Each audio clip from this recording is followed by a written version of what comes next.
Hoy yo quiero que hablemos un poquito, el tema que tengo para hoy se llama Combatientes del Reino. Y quiero que pensemos lo que realmente hace que una iglesia crezca, ¿no? ¿Cómo llegó? La pregunta es, ¿cómo llegó la iglesia primitiva a crecer? De un pequeño grupo de discípulos a un movimiento de impacto global. Yo me pongo a pensar, ¿qué eran los primeros cristianos? Un grupo chiquito, eran 12 apóstoles y se añadieron unos cuantos para cuando Cristo resucitó a los muertos, cuando Cristo murió en la cruz, eran como unas 120 personas. Apenas unas 120 personas, pero en un rincón del mundo, por allá en Palestina, nadie sabía, ¿verdad? Lo que estaba pasando, lo que estaba sucediendo allá en Palestina. Y sin embargo, hermanos, este pequeño grupo de personas se estudió, creció y ha tenido un impacto global. No hay parte del mundo donde no haya tenido algo que ver, no haya tenido influencia este movimiento que comenzó en el primer siglo con un pequeño grupo de personas. No solamente ha tenido un impacto global, sino un impacto permanente. Han pasado 2000 años y todavía nosotros estamos aquí gracias a eso que sucedió allá en el primer siglo, ¿verdad? ¿A qué se debió? ¿Cómo pudo un movimiento, no hay movimiento que haya tenido semejante éxito, semejante empuje? ¿Cómo pudo ese movimiento desarrollarse?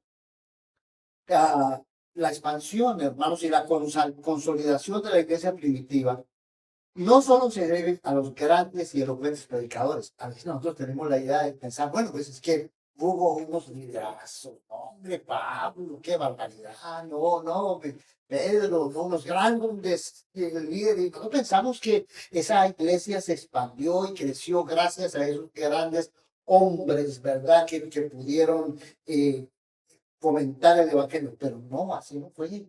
La iglesia no se extendió gracias a esos grandes líderes, a esos grandes predicadores. Aquí nos acordamos de la época del reavivamiento aquí en Estados Unidos, que surgieron unos grandes personajes. Y pensamos que la iglesia es así, pero no.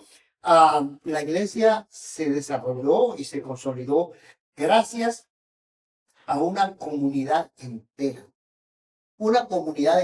de hombres y mujeres que fueron combatientes, que estuvieron dispuestos a combatir arduamente para expandir el reino de Dios.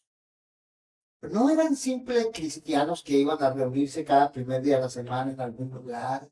No eran simplemente cristianos que a la hora de la comida hacían una oración. No eran simplemente cristianos que llevaban la Biblia y que de vez en cuando en la noche leían las escrituras. No, estos eran auténticos combatientes. Personas que estaban conscientes de que estaban en una guerra espiritual y estaban dispuestos a luchar para poder avanzar el reino de Dios. Acogieron el mensaje de Jesús, acogieron el reino de Dios y estuvieron dispuestos a avanzar, a luchar arduamente. En Romanos capítulo 16 tenemos como una ventana a la iglesia primitiva. ¿No le gustaría a usted a ver como transportarse, ¿no? en el tiempo hacia atrás, ir a ver esas comunidades y ver cómo es que funcionan las iglesias? ¿Cómo es qué es lo que hacían? ¿Cómo estaban? ¿Qué es lo que había en esa comunidad que creció y que le dio semejante empuje al evangelio? Bueno, no podemos, no podemos regresar, no podemos estar allá, pero hay un capítulo en la carta de los romanos que es como una ventanita, nos ayuda a mirar un poquito allá en lo que estaba pasando en las iglesias de Roma. Y lo que estaba pasando en las iglesias de Roma era seguramente lo mismo que estaba pasando en todas las iglesias alrededor del mundo, ¿no? Entonces vamos a estar pensando un poquito en esta ventana, en Romanos capítulo 16, ¿verdad? Ah, eh, Ahí el apóstol Pablo menciona 29 combatientes del reino de Dios. Empezamos por ahí. En una carta, para finalizar la carta, Pablo menciona 29 combatientes. No era el sol. No, esto y el progreso no era solo. Eres consciente del tremendo trabajo y del apoyo y del combate de otros miembros del cuerpo de Cristo, de la iglesia de Cristo, y menciona 29 personas. Si ustedes gustan, pueden ir a Romanos capítulo 16 y contarlas. Y van a ver que hay 29 diferentes personas que el apóstol Pablo menciona. Pero 10 de estos 29 son mujeres.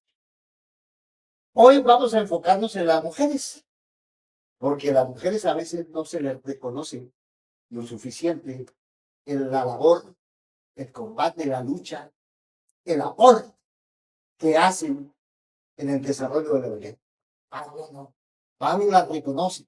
¿Por qué reconoce Pablo estas 10 mujeres? Obviamente que son mujeres destacadas, pero no es simplemente unos cuantos nombres. ¿Cuántas más hubo?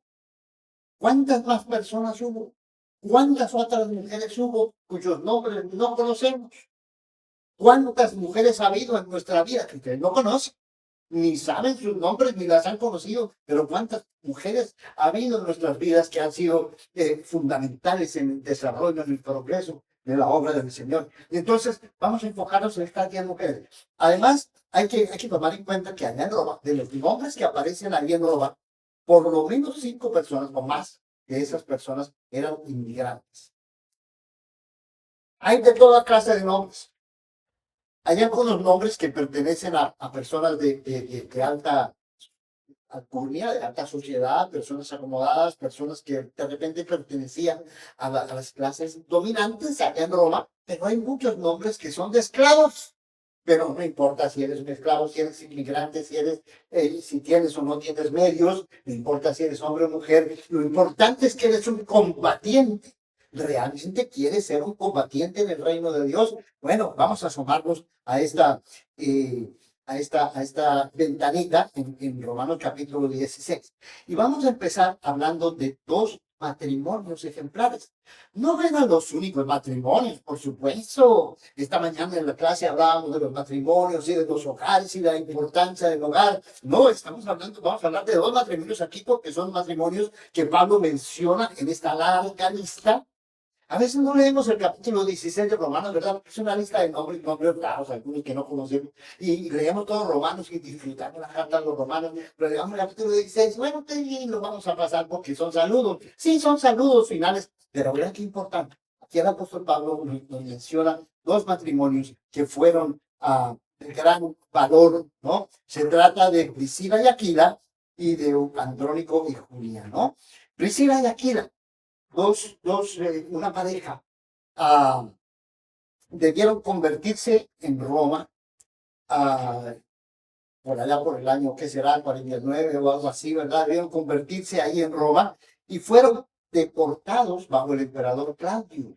Hubo un emperador allá, se llamaba Claudio en Roma, que le dio porque todos los judíos debían salir de Roma. Vamos a sacar a todos los judíos de Roma que están causando problemas, un estorbo aquí, molestan, hacen contiendas, hacen discordia y firmó una orden, un edicto, según el cual todos los judíos debían salir de Roma. Y ahí salieron los 2 hermanos, Priscila y Aquila de Roma, ¿verdad? Y se fueron a Corinto. Priscila y Aquila tenían una ventaja que ellos tenían un oficio, ellos hacían tienditas de campaña, ¿no? Y las vendían. Y les iba bien. Tenían su negocito, y era un negocito próspero y eran bien. Entonces, ellos salieron de Roma, llegaron a Corinto, ¿y qué creen ustedes que hicieron en Corinto? Hicieron el negocio, empezaron a hacer sus tienditas de campaña, empezaron a fomentar su negocio y les iba bien. Al poco tiempo de que Priscila y Aquila llegaran de Roma a Corinto, resulta que llegó a Corinto el apóstol Pablo, pobrecito el apóstol Pablo, llegó después de unas palizas que le dieron y llegó sin un centavo a Corinto, venía de Atenas, cuando la recepción del evangelio fue muy liviana y muy son en Atenas. Y dice el apóstol Pablo, él mismo dice que cuando llegó a Corinto se sintió abrumado, atemorizado por esa semejante ciudad, una ciudad tremenda, próspera económicamente, pero con corrupción, con maldad, ¿no? Llegó Pablo a Corinto, ¿saben ustedes quién recibió en la casa a Pablo en Corinto? Priscila y Aquila. Lo hospedaron. Pablo no tenía para ir a pagar un hotel o ir a conseguir una casa por cuenta propia, no, llegó y Priscila y Aquila, estos 2 hermanos, lo acogieron. Imagínense el gusto de Priscila y Aquila cuando oyeron predicar a Pablo y se dieron cuenta, este este predica lo mismo que nosotros aprendimos en Roma. Ah, ellos no conocían a Pablo Marqués. Ellos fueron cristianos que se convirtieron en la iglesia en Roma, cuando algunos hermanos de Jerusalén probablemente fueron a Roma y predicaron el Evangelio, pero conocieron el mensaje, ¿no? Cuando oyeron a Pablo, dijeron, este es de los nuestros, este es un hermano, y lo acogieron en su casa. Pero no solamente lo acogieron en su casa, sino que le dieron trabajo en el negocio. Venga, Pablo, a hacer tiendas con nosotros. Y ahí Pablo empezó a hacer pues, las tiendas con los hermanos, Priscila de Aquila, y a predicando el Evangelio en la carta a la ciudad de Corinto. Ahí estuvo Pablo 1 año y medio predicando el Evangelio, creció la obra, se convirtieron en hermanos, todo eso. Llegó la hora en que Pablo se iba a ir para Jerusalén, tenía que ir a Jerusalén, pero el apóstol Pablo tenía en mente, y seguramente que lo había hablado con la iglesia en Corinto, el apóstol Pablo tenía en mente ir a Asia Menor, ir a Éfeso y establecer una iglesia en Éfeso, porque Éfeso era una ciudad bastante central y bastante concurrida para poder predicar el Evangelio, ¿no? Pues saben ustedes que Priscila y Aquila estaban tan emocionados, tan comprometidos, eran combatientes tan dedicados al reino de Dios, que le dijeron a Pablo, Pablo, nos vamos contigo. ¿Qué sería? Le dijeron ellos a Pablo, Pablo, nos vamos contigo a Éfeso, o Pablo les dijo, hermano, ¿por qué no se viene conmigo a Éfeso y hacemos la obra en Éfeso? Cualquiera que haya sido la cosa.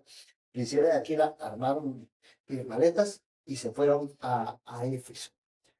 Ellos tenían su negocito, fueron a Éfeso y allá continuaron con su negocio. Pablo iba de afán, porque Pablo tenía que llegar a Jerusalén para cumplir un compromiso que tenía en Jerusalén y luego iba a pasar a Antioquía. Entonces Pablo dejó a Priscila y Aquila encargados ahí de seguir la evangelización. Pablo tuvo la oportunidad de predicar en la sinagoga y hubo muchos judíos que se interesaron y querían oír más de lo que Pablo estaba diciendo, pero él tenía que irse. Entonces dejaron a Priscila y Aquila, pues, como que fue la Priscila y Aquila para que continuaran la obra. Algo bastante interesante sucedió. Resulta que mientras Pablo estaba viajando, llegó a Éfeso un personaje, pero verdaderamente personaje, Apolos. Venía de Alejandría, era elocuente, poderoso en palabras y poderoso en las escrituras. Era lo que hoy en día podríamos llamar un verdadero erudito. Venía de la escuela de Alejandría. Poderoso, dice la Biblia en las escrituras.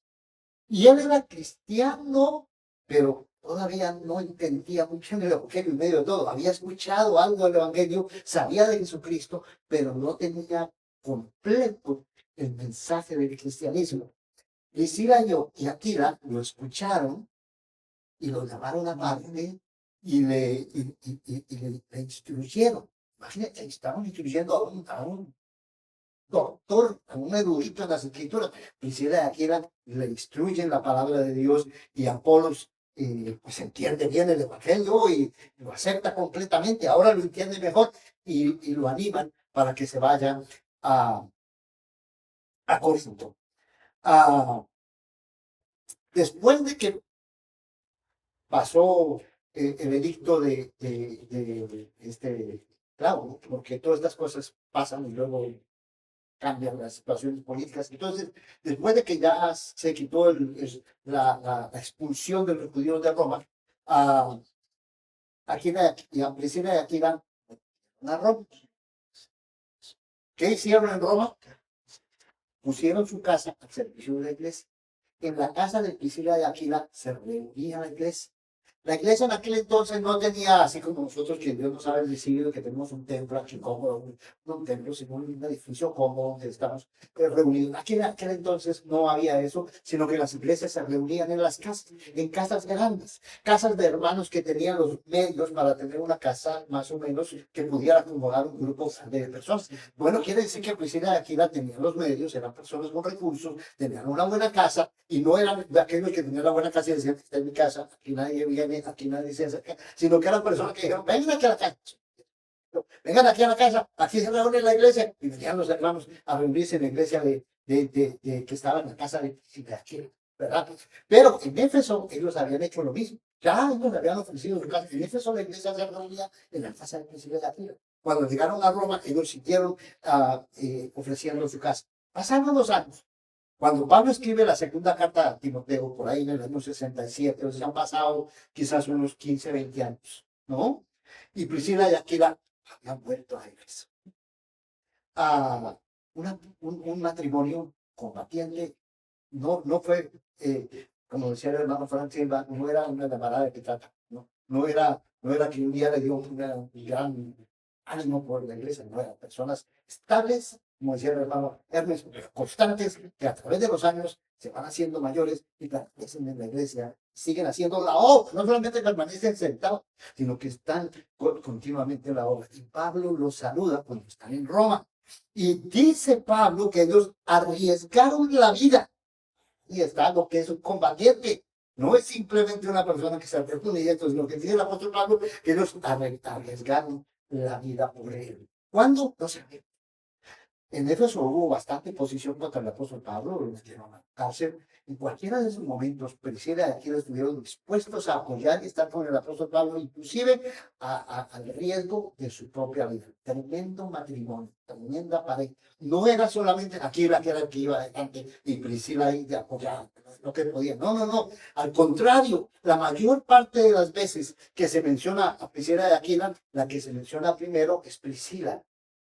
¿Por qué razón? Normalmente en la antigüedad se mencionaba al esposo primero, pero en este caso, en este matrimonio, la mayor parte de las veces que se mencionan en la Biblia es Priscila primero, seguramente porque Priscila era la más centradora, no que Aquila se quedara atrás, pero se reconoce el trabajo y el esfuerzo de Priscila junto con Aquila. Era una pareja que hacían muy excelente equipo. Esta mañana hablamos acerca de la familia, ¿verdad? Como núcleo de la formación de la nueva humanidad. Bueno, esta es Priscila de Aquila. No se menciona que tuvieran hijos.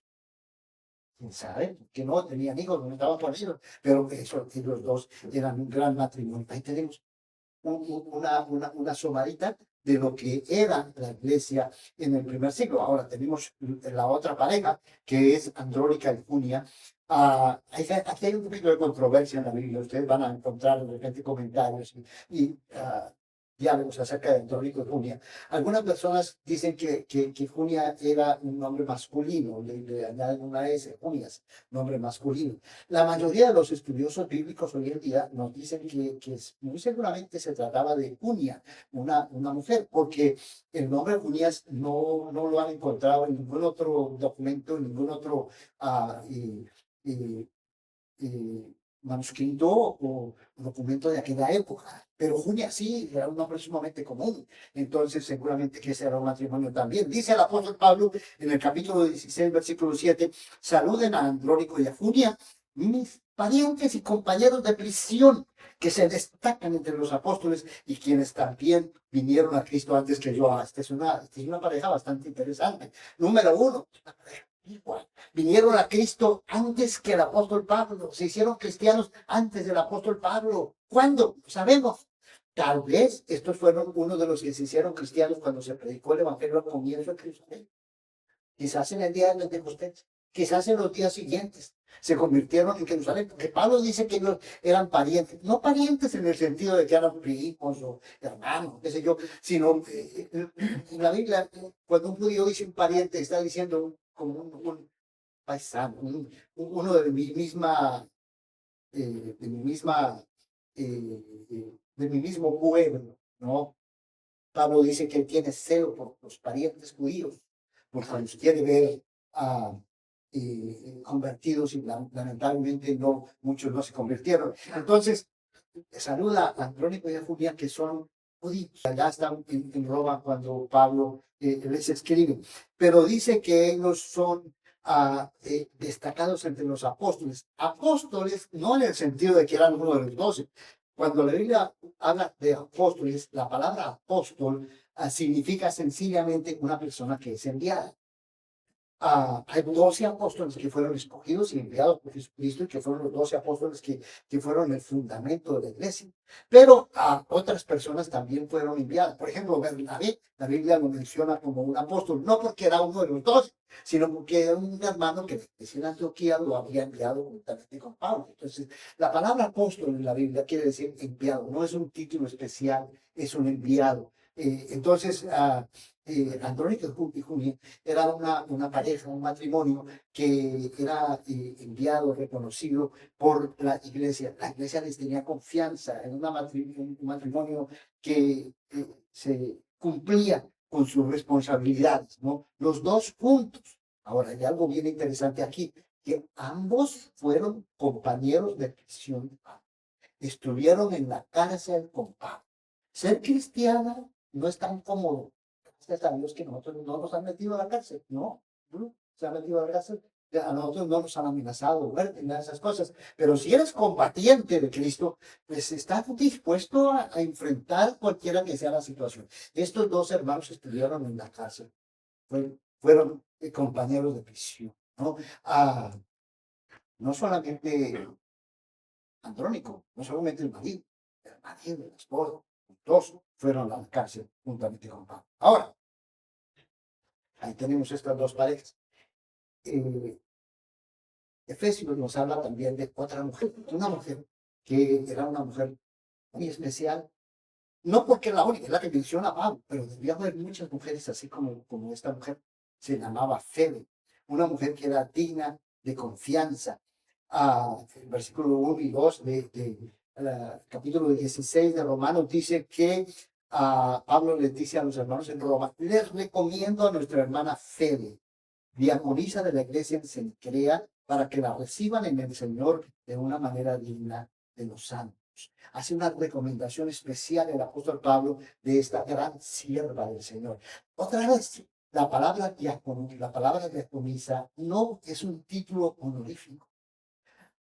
Entendamos una cosa, en el Nuevo Testamento no hay títulos honoríficos, no hay posiciones honoríficas, todo es servicio. La palabra diácono significa simplemente alguien que sirve, no necesariamente un diácono en el sentido oficial, sino alguien que sirve. La palabra apóstol es un enviado, no es una cuestión para levantarse el cuello, ¿verdad? Y decir, a mí me nombraron de esto, no, es una persona enviada. Así que esta hermana, Febe, es una sierva, pero es una sierva reconocida y en la que confía la iglesia en Cencrea. Cencrea es una ciudad cerquita, es un puerto pequeño que está cerca de Corinto, como a unos 6.5 millas de Corinto. No lo leemos en el libro de los Hechos como que Pablo hubiera ido a predicar a Cencrea, pero seguramente o bien Pablo fue y predicó en Cencrea y se estableció la iglesia, o bien los hermanos que oyeron el mensaje en Corinto fueron y establecieron la iglesia en Cencrea. No importa, de todas maneras en Cencrea había una congregación bonita, fuerte, animosa, y ahí estaba esta hermana muy especial, muy querida por la iglesia de Cencrea, a la cual la iglesia les confía y puede decir: esta es una sierva de nuestra congregación, bien reconocida.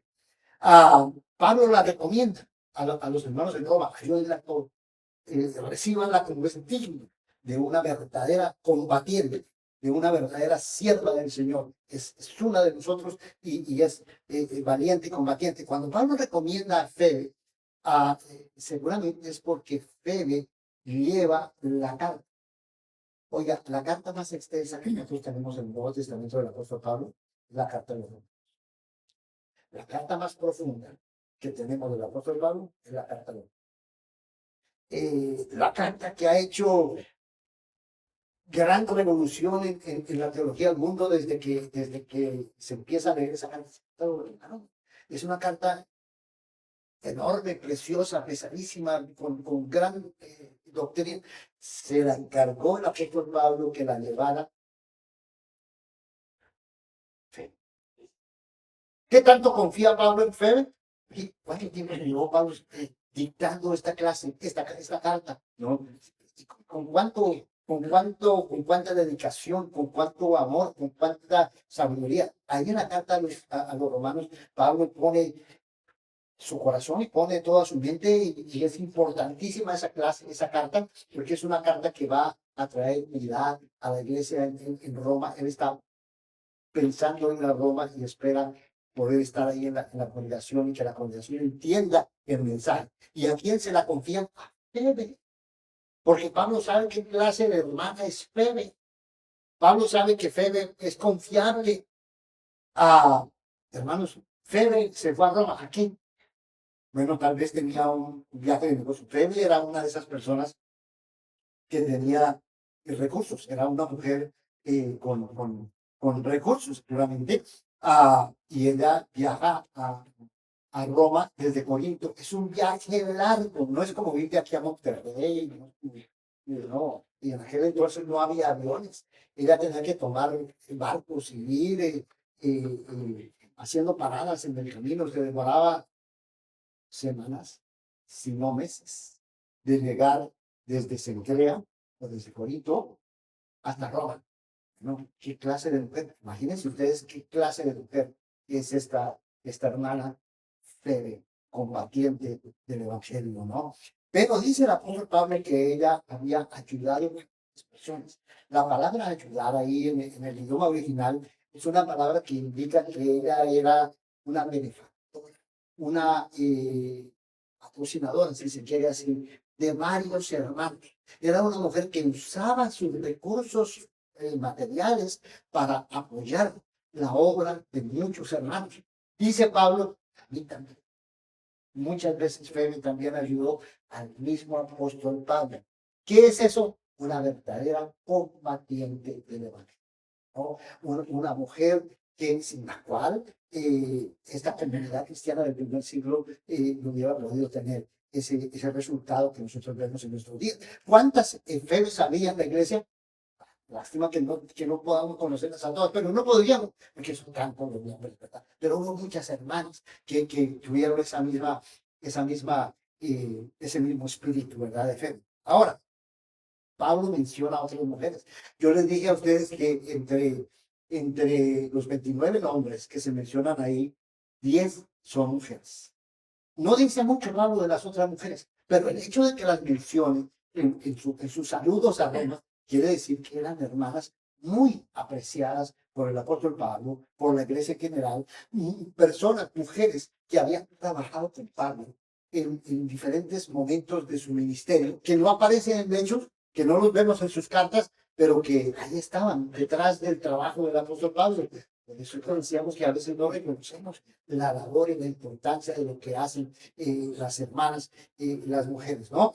Dice Pablo que ellas trabajaban incansablemente y trabajaban mucho en el Señor. Romanos capítulo 16 menciona a una tal María, menciona, no es la misma María de la Madre de Jesús, ni nada de eso, es otra María. María se canta María, sino a tantas hermanas, así como María, con ese empeño, con esa dedicación. Menciona a Trifena, Trifosa, Persina. Hasta ahora yo no he conocido ningún hermano que lo dé por ponerle a su hija Trifosa, ¿verdad? No estoy recomendando el nombre, pero mi hermana, cuyos nombres son tan desconocidos, pero mujeres que trabajaron mucho en el Señor. Dios sabe, Dios vio su trabajo, el Espíritu Santo las usó. No eran simplemente mujeres que se sentaban ahí en la banca, de vez en cuando eran verdaderas combatientes del Evangelio. Luego hay una persona que no sabemos su nombre, dicen que era la mamá de Rufo, la madre de Rufo. No sabemos ni el nombre de esa mujer, pero su nombre está escrito en el libro de la vida. Dios sí sabe el nombre de esta mujer. Pablo dice que fue como una madre para mí. ¿Qué mejor recomendación se puede dar? ¿Qué tanto esmero, qué tan valiosa fue el afecto de esta mujer para con Pablo? Pablo dice, ella, la mamá de Rufo, fue como una madre para mí en muchas ocasiones. Y luego menciona a Julia, otra mujer, que no se dice mucho de ella, y a la hermana de Nereo. Otra mujer que no tenemos el nombre, sabemos que es la hermana de Belén, pero que sabemos que Dios sí tiene su nombre. Esas son las mujeres que Pablo menciona en otra parte, pero hay otras mujeres que se mencionan en otra parte. Por ejemplo, en Filipenses se menciona a Evodia y a Sinti, que en algún momento tuvieron un conflicto entre ellas. Pero Evodia y Sinti, que fueron dos mujeres que Pablo dijo fueron combatientes conmigo, pelearon hombro a hombro conmigo, lucharon y trabajaron hombre a hombro conmigo, ¿no? ¿Qué tan importante fue ese ministerio, ese trabajo, ese combate de estas dos hermanas? Pablo escribe para que se reconcilien, ¿no? Tenemos, por supuesto, a Ulises y a Loida, que fueron la madre y la abuela de Timoteo. ¿Se acuerdan ustedes de Dorcas, Tabitha?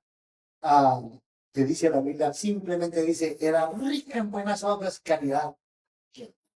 ¿Cuántas mujeres fueron beneficiadas?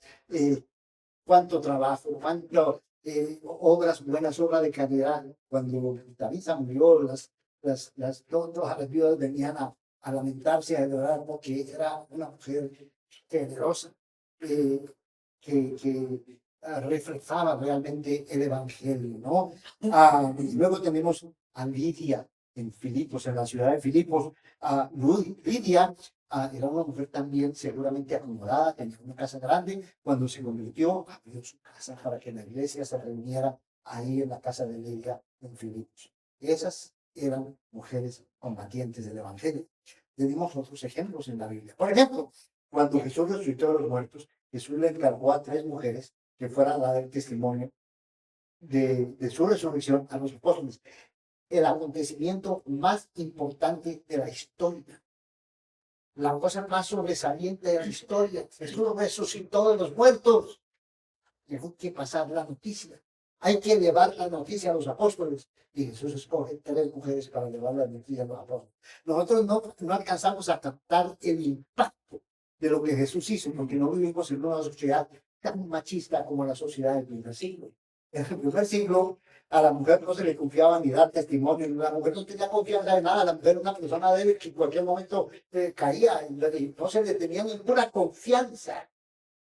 Una mujer no, el testimonio de una mujer en el primer siglo, no, el testimonio de una mujer en la corte no valía. No tomaban en cuenta el testimonio de una mujer en la corte. Pero cuando se trata de llevar la noticia de lo más importante que ha pasado en toda la historia humana y en todo el cosmos, Jesús le confía el mensaje a 3 mujeres. El miércoles pasado nosotros veíamos en Hechos 8:3 que cuando Pablo se enloqueció y asolaba la iglesia del primer siglo, Pablo llevaba a la cárcel hombres y mujeres. Mujeres valientes, mujeres que predicaban, mujeres que hacían la obra del Señor, y mujeres que estuvieron dispuestas a ir a la cárcel. Muchas fueron a la cárcel por el apóstol Pablo. El libro de los Hechos nos habla de 4 hijas de Felipe que el Espíritu Santo les había dado el don de la profecía. ¿Cuántas más había? En Corintios se mencionan mujeres que tienen ese don también. Lucas 8:3 dice ahí que Juana, Susa y muchas otras mujeres de sus bienes personales contribuían al sostenimiento de Jesús y sus apóstoles. 3 años estuvieron Jesús y sus apóstoles predicando. ¿Cómo se sostenían? Tenían una voz. Judas tenía el tesorero, tenía una voz. ¿De dónde venían los dinero? Bueno, muchas mujeres.